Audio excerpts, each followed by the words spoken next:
Ready? Start.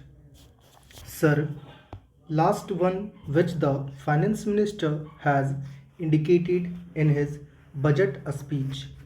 And coming to the finance bill, I would like to make some preliminary remarks. The previous speaker, the honorable member, compared India's performance with the performance of some other countries. We are accustomed to it.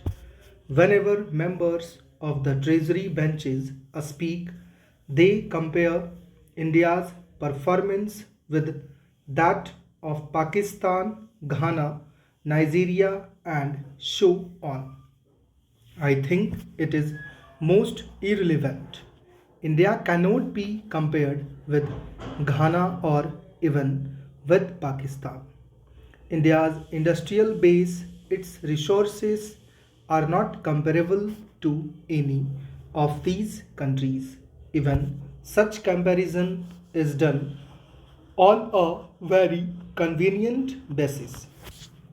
Even if you compare India with those countries, you will find, for example, the percentage of literacy in Ghana and in some of the African countries quite different. The literacy is much more than in India, but no one from the treasury benches points it out. As regards per capita income in Ceylon, which is a much smaller country than India, is higher than in India. If you compare them in totality, not only in respect of inflation or some other aspects of economy. Anyway, if at all India is to be compared, India should be compared with China. But nobody is comparing India with China. China is referred to only in respect of productivity. Otherwise, nobody refers to the development in China.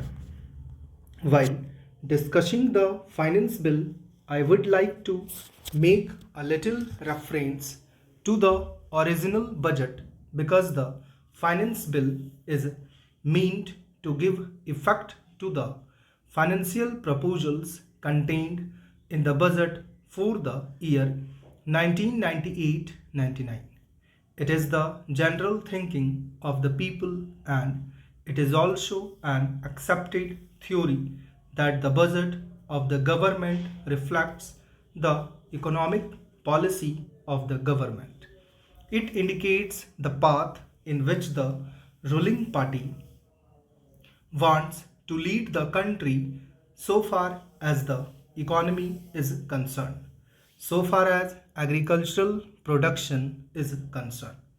Now, even this annual budgetary exercise has become somewhat superfluous because many more things come before the budget and after the budget, which vitiate the effect of the actual annual budgetary proposals. This year, before the budget was presented to Parliament, government came out with proposals for hikes in administered prices, and it amounted to more than 3,000 crores of rupees. Now, after that, the budget was presented, and now we are discussing the finance bill. The whole thing is to be repeated. It is quite possible that after the parliament session is over, the government will again come out with proposals for hikes in administered prices for 1,000 or 2,000 crores.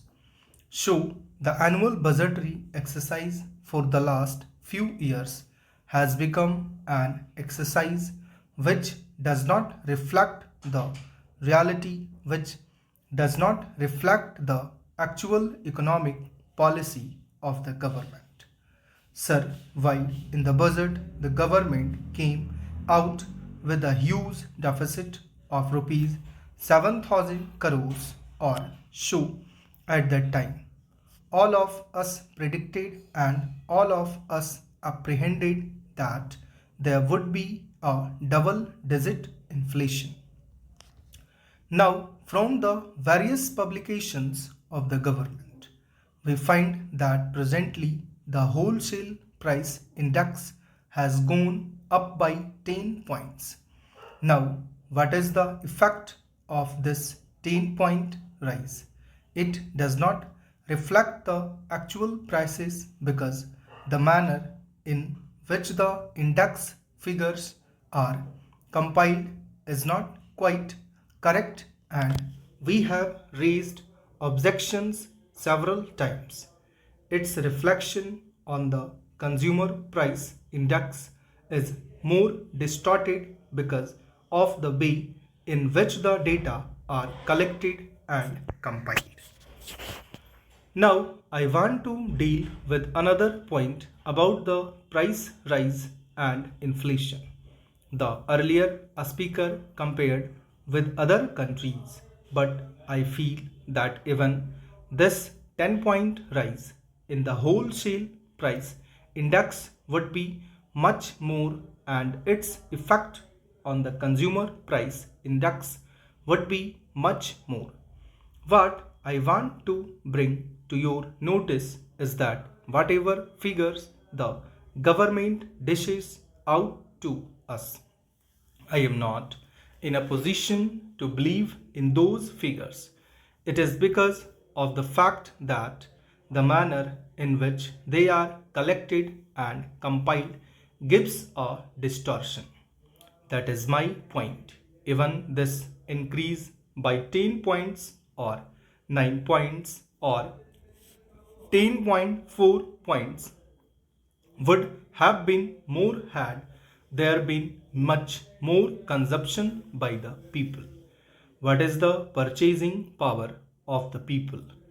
All the people have not got the purchasing power under consumption of the rural masses, under consumption even of the city poor have helped the government in maintaining the so called 10-point rise. Had there been more consumption by the masses, the inflation rate would have been much more. That is my point. So, the government is benefited by this under consumption and lack of purchasing power of the poor masses, both in the rural areas and in the city areas. This is one of the redeeming features. Stop.